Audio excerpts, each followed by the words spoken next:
El economista Larry Yumibanda, que es nuestro siguiente invitado, él es vocero del Círculo de Economía de Guayaquil, fue presidente del Colegio de Economistas del Guayas. ¿Cómo está, economista? Esperemos estar bien comunicados. Y la pregunta que se les hago a todos, ¿cómo evalúa usted las medidas económicas, que es lo más reciente del presidente de la República, Lenín Moreno? ¿Había salida, había alternativa o definitivamente era lo único que se podía hacer? Buenos días, Jimmy. Buenos días a las personas que nos escuchan y nos ven. Bueno, las decisiones tomadas por el gobierno nacional en cuanto a los dos proyectos de ley, más lo que anunció el presidente de la República, tienen un objetivo claro: cumplir con el Fondo Monetario Internacional en cuanto a la firma de la carta de intención que se hicieron meses atrás. A ver, cumplirlo sí, pero a veces las cosas que se hacen para cumplir son cosas que hay que hacer porque no queda otra alternativa. ¿O usted cree que había alternativa? Si la había, ¿cuál era? Bueno, hay medidas que, por ejemplo, que las que anunció el gobierno nacional mantienen la coherencia que nosotros hemos planteado hace mucho tiempo. Por ejemplo, el tema de las empresas públicas. Nosotros en su momento dijimos que las empresas públicas ineficientes deberían entrar en un proceso de concesión y de venta. Hay otras medidas que, por ejemplo, no estamos de acuerdo, y eso sí genera derechos de los trabajadores que se violan en la Constitución, tanto para el sector público como para el sector privado. Y le pongo el ejemplo del sector público. El presidente lo emitió a la Asamblea Nacional el proyecto de ley de apoyo humanitario y expuso, creo que en un articulado, en que se debería quitar el 10% de forma permanente. ¿Qué dijo el viceministro de Trabajo? Por la cual luego le pidieron la renuncia, que eso violaba la Constitución. Y ahora, sujetándose bajo una disposición netamente gubernamental, sin pasar por ningún tema de carácter legal, pretende reducir los salarios del sector público, con el argumento de que se va a reducir la jornada laboral. En la LOCEP dice claramente la jornada especial. No se ha inventado nada nuevo el gobierno. El tema radica que eso rige para el futuro. Lo mismo pasa con el tema de los trabajadores del sector privado. Todas las reformas que se quieran hacer, y nosotros somos partidarios de que se van a hacer reformas de carácter parcial en la contratación con todos los beneficios de ley, es para el futuro, no tiene nada que ver con el tema de aplicarse de carácter retroactivo. Eso es lo que nosotros en su momento condenamos y le decimos al país que no estamos a favor, porque eso viola claramente la Constitución. A ver, ayer el presidente de la República decía, entre otras cosas, que el país se había ahorrado o se estaba ahorrando 1.300 millones de dólares de intereses en deuda externa. ¿Usted me puede explicar, si es que lo sabe acaso, de dónde salen esos 1.300 millones? ¿De dónde sale esa cifra? No, lastimosamente desconocemos la cifra. No dice si eso va a venir con una renegociación con los tenedores de bonos, no dice si eso va a venir con una renegociación con China, no dice si va a venir con una renegociación con la Seguridad Social o con el Banco Central o con los multilaterales. No ha anunciado absolutamente nada. Dio una cifra al aire y para nosotros hay un escepticismo. Entonces, lo que sí le quiero manifestar, si ya el gobierno no tiene capacidad de poder controlar, en este caso, la pandemia, y ya prácticamente, yo creo que es cuestión de días, todo el país vamos a estar en semáforo amarillo y posteriormente semáforo verde, las actividades económicas van a volver a su normalidad. Entonces, yo creo que es la ciudadanía la que debe salir al frente de la situación. Estamos de acuerdo, por ejemplo, con la medida que el gobierno anuncia de crear un fondo de 1.000 millones para poder atender con créditos y buscar el rescate financiero de las MIPYMES. Claro. Pero eso tiene que venir con los recursos que acaba, en este caso, el gobierno de anunciar. 640 millones con el Fondo Monetario Internacional, 500 millones con el Banco Mundial y 250 millones, de acuerdo a lo que reporta la prensa, va a recibir del BID. Entonces, con esos recursos, atender, en este caso, el rescate financiero de las empresas para poder salvar los empleos, pero no tomar una decisión que, por ejemplo, viola todas las normas constitucionales y legales, y por eso tendrá que presentar las personas que están aludidas al tema ante la Corte Constitucional, violar los derechos, en este caso, de los trabajadores. Claro, ahora, usted decía en una parte de la entrevista que se va a reactivar la economía y que todo va a volver a ser como antes.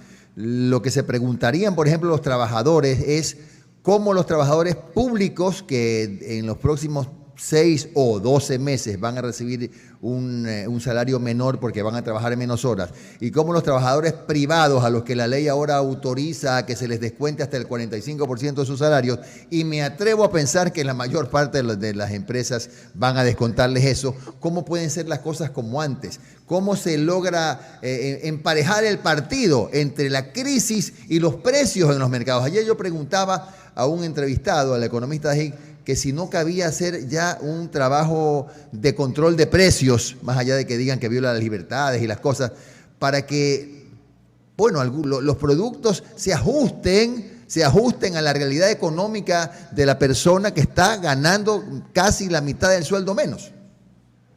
El tema es que el gobierno no ha anunciado tampoco el cáncer que está dentro del Estado, el tema de la corrupción. Hay más o menos un 10%, de acuerdo al Banco Interamericano de Desarrollo, que se va en las famosas filtraciones, que es para nosotros los sobreprecios en la contratación pública. Tampoco ha logrado ser eficiente para bajar la evasión fiscal. Entonces, son recursos que, por ejemplo, podría ahorrarse el Estado ecuatoriano y, por otro lado, recaudar recursos a través de un cobro eficiente de los impuestos, a través de la tecnología, que el gobierno no nos ha anunciado, y vuelve a insistir con políticas de los 80, de los 90, y que lastimosamente lo único que van a ocasionar es menos crecimiento, porque donde usted le quita la capacidad de consumo a los trabajadores, tanto públicos como privados, lastimosamente los empresarios van a vender menos. Y eso, lastimosamente en la economía, si ya estaba el pronóstico de que la economía iba a crecer en el menos 6%,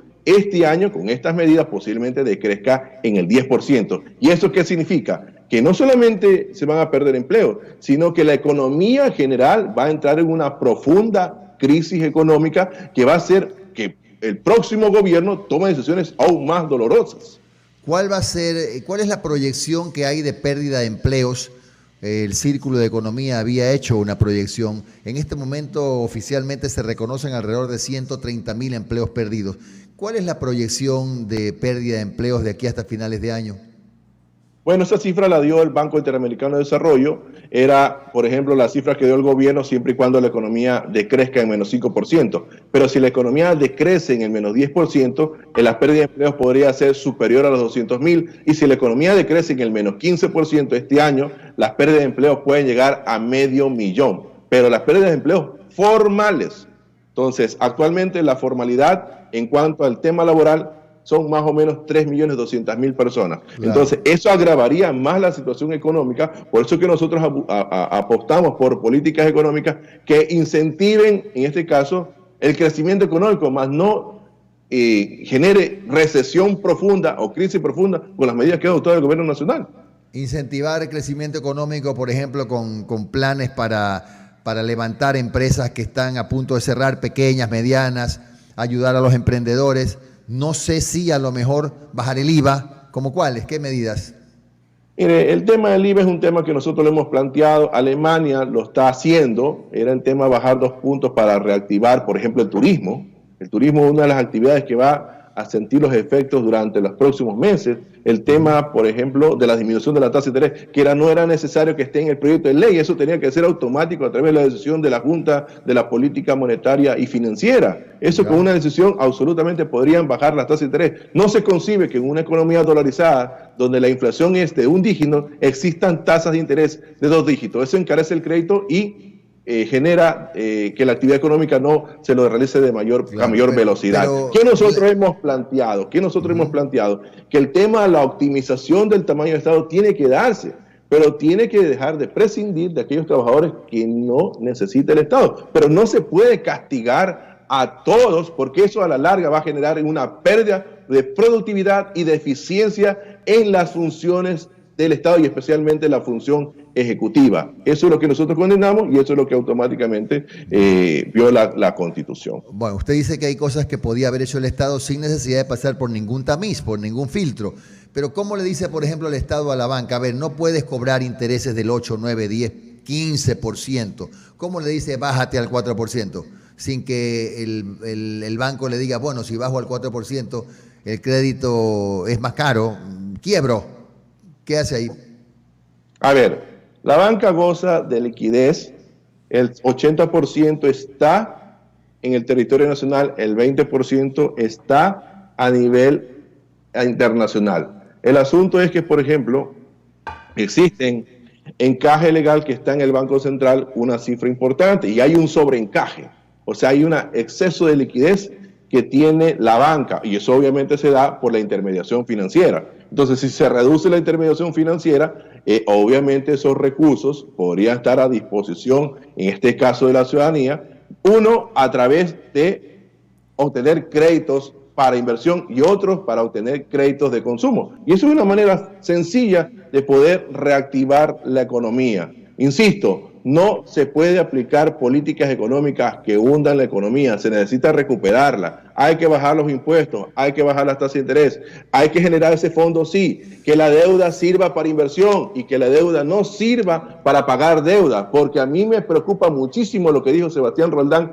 hace pocos minutos, que dijo que el esfuerzo que va a hacer el gobierno nacional en cuanto a por quitarle liquidez a los empleados públicos, ciertas reducciones, en este caso de las compras públicas, y cierta paralización o suspensión de obra pública va a servir para pagar el fondo, o sea, para crear el fondo.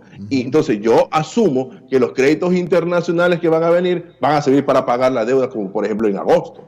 Entonces eso sería lastimosamente una pésima planificación de la finanza pública. ¿Por qué cree usted que no se ha hablado mucho de renegociación de la deuda externa? Alguna gestión se ha hecho, sí, pero una renegociación de la deuda externa potente, por ejemplo, con la China, a la que le debemos como 7.000, 8.000 millones de dólares. Ojalá eso los asambleístas en el juicio político se lo planteen al ministro, porque el ministro más se lo ve con intención de pagar los bonos y estar al día con los cumplimientos, que por ejemplo estar atendiendo el tema de salud, por ejemplo, que en el manejo de la salud fue un total desastre por parte del gobierno nacional. Gracias al economista Larry Yumi Banda, vocero, a propósito, muy interesantes las estadísticas que nos envían todos los días. Muchas gracias al economista Yumi Banda. Él es el vocero del Círculo de Economía de Guayaquil. Que tenga usted un buen día, economista. Un saludo para todos.